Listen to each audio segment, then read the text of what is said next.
പ്രിയപ്പെട്ടവരോട് പറയുന്ന ഇനിയുള്ള രാവുകൾ നിസ്സാരമായി കാണല്ലേ.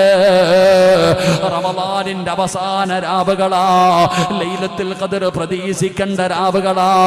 ഒരു ജീവിതകാലം മുഴുവനും ഇബാദത്ത് ചെയ്ത കൂലി കിട്ടുന്ന മാസമാ.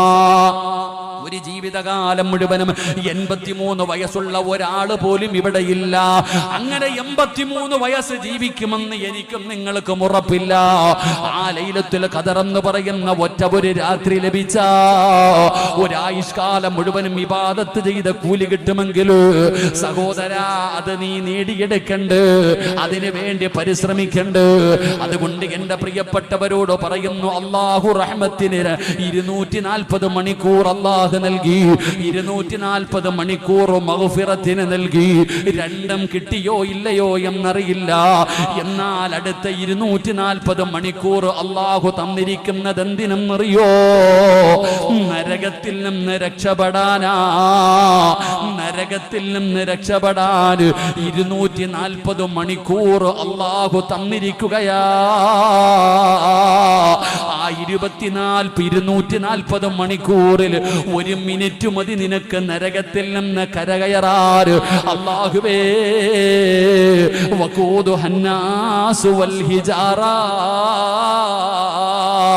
മനുഷ്യനെയും കല്ലുകളെയും ഇട്ട് കത്തിക്കുന്ന നരകത്തിൽ നിന്ന് രക്ഷപ്പെടാൻ 240 മണിക്കൂർ വേണ്ട.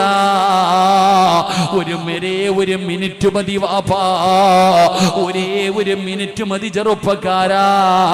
ആ 1 മിനിറ്റ് നിനക്ക് റബ്ബിന്റെ മുമ്പിൽ ഇരുന്നിട്ട് പറയാൻ കഴിയുമോ? അല്ലാഹുവേ, എന്ത് ചെയ്തിട്ടാണെന്നറിയില്ല, നിങ്ങൾ എന്ത് വേണമെങ്കിലും ചെയ്തോ. ഈ 240 മണിക്കൂറിന്റെ ഇടയിൽ ഒരു നന്മയെങ്കിലും ചെയ്തിട്ട് നരകത്തിൽ നിന്ന് രക്ഷപ്പെടണേ. സ്വർഗത്തിൽ സീറ്റുറപ്പിക്കണേ, സ്വർഗത്തിൽ സീറ്റുറപ്പിക്കണേ. ഇല്ലെങ്കിൽ നീ നല്ലവനല്ല, ഇല്ലെങ്കിൽ നീ നഷ്ടവാളിയാണ്.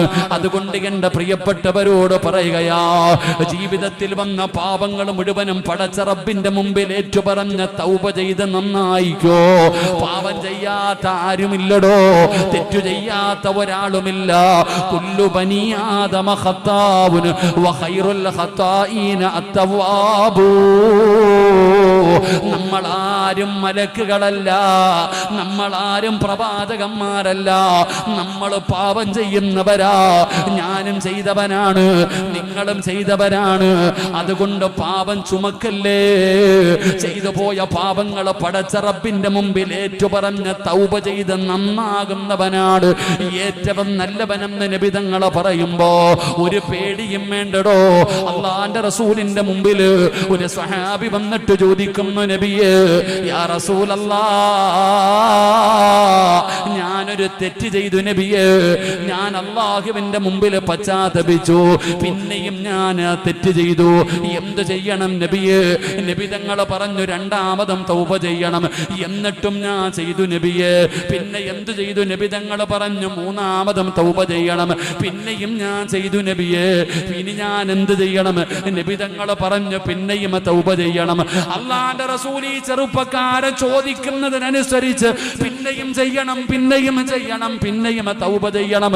നബി തങ്ങൾ ഇങ്ങനെ പറഞ്ഞുകൊണ്ടിരിക്കുമ്പോ ആ സ്വഹാബി ചോദിക്കുന്നു, യാ റസൂലല്ലാഹ്, ഏതുവരെ ഞാൻ തൗബ ചെയ്യണം നബിയേ? ഏതുവരെ ഞാൻ തൗബ ചെയ്യണം നബിയേ? ഇബ്ലീസ് പരാജയപ്പെടുന്നത് വരെ, ഇബ്ലീസ് തോറ്റുപോകുന്നത് വരെ നീ തൗബ ചെയ്യണം ചെറുപ്പക്കാരാ. അല്ലാഹുവേ, ഇബ്ലീസിന് മനസ്സിലാകണം, ഇബ്ലീസിന് മനസ്സിലാകണം, ഇവനെ കൊണ്ട് തെറ്റ് ചെയ്യിപ്പിച്ചിട്ട് കാര്യമില്ല, ഇവനെ കൊണ്ട് പാപം ചെയ്യിപ്പിച്ചിട്ട് കാര്യമില്ല. ഇവൻ പാപം ചെയ്താ തൗബ ചെയ്യും, അവസാനം ഇബ്ലീസ് തോറ്റുപോകണമടോ. അതുപോലെ തൗബ ചെയ്യണം സഹോദരാ.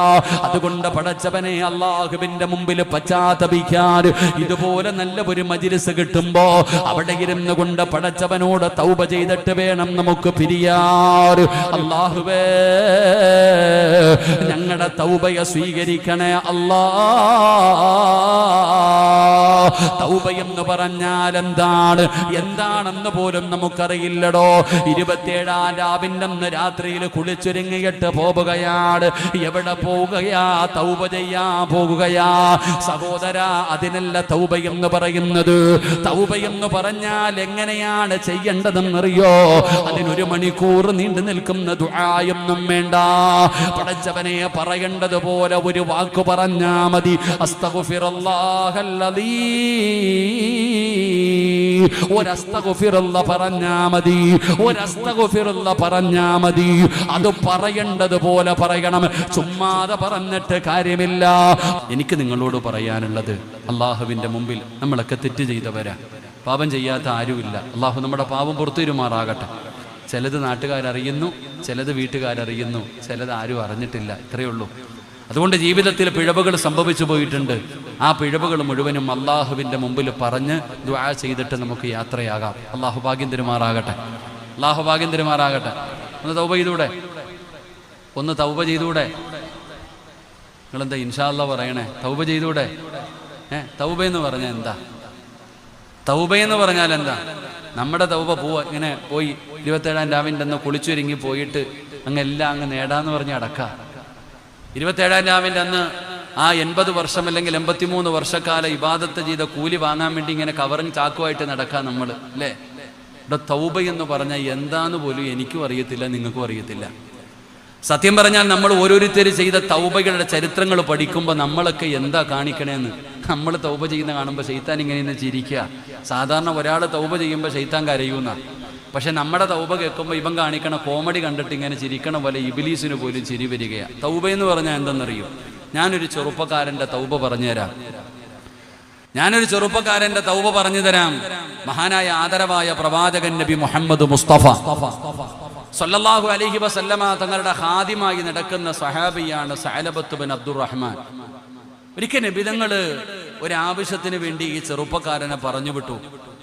അങ്ങനെ സഅലബത്ത് ബിൻ അബ്ദുറഹ്മാൻ ഇങ്ങനെ ഒരു വീടിന്റെ പരിസരത്തുകൂടി ഇങ്ങനെ നടന്നു പോകുമ്പോൾ ഒരു പെണ്ണ് നിന്ന് കുളിക്കുന്നുണ്ട്. ഒരു സുന്ദരിയായ പെണ്ണ് നിന്ന് കുളിക്കുന്നുണ്ട്. സഅലബത്ത് ബിൻ അബ്ദുറഹ്മാൻ എന്ന് പറയുന്ന ചെറുപ്പക്കാരൻ ഈ പെണ്ണ് കുളിക്കുന്നത് കണ്ടപ്പോൾ അവിടെ നിന്ന് അങ്ങ് നോക്കി. കുറെ കഴിഞ്ഞപ്പോഴാണ് സഅലബത്ത് ബിൻ അബ്ദുറഹ്മാനിന് തോന്നിയത്, പടച്ചോനെ ഞാൻ ചെയ്യണത് എന്താ? പാവമില്ലല്ല, എന്താ ഞാൻ ചെയ്തേ?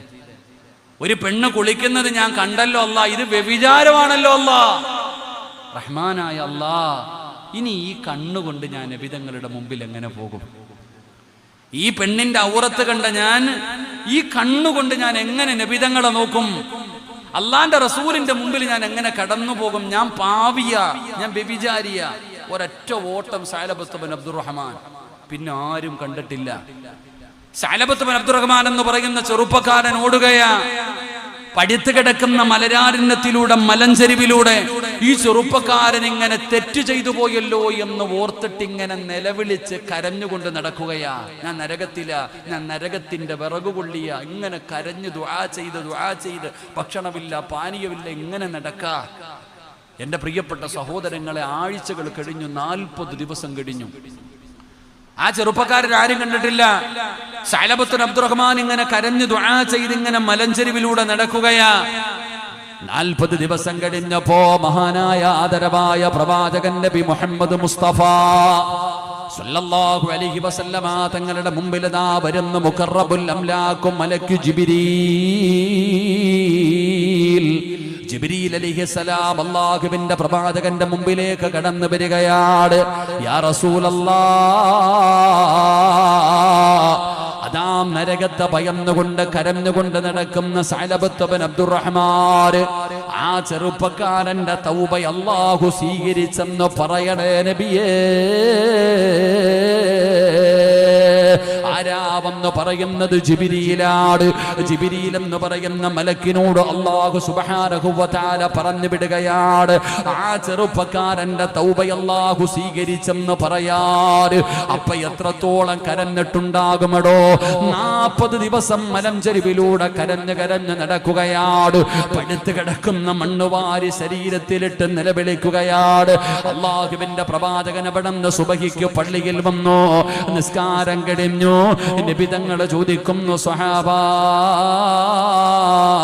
സഅലബത്ത് ബിൻ അബ്ദുറഹ്മാൻ എവിടെ സഹാബാ യാ റസൂലല്ലാഹ്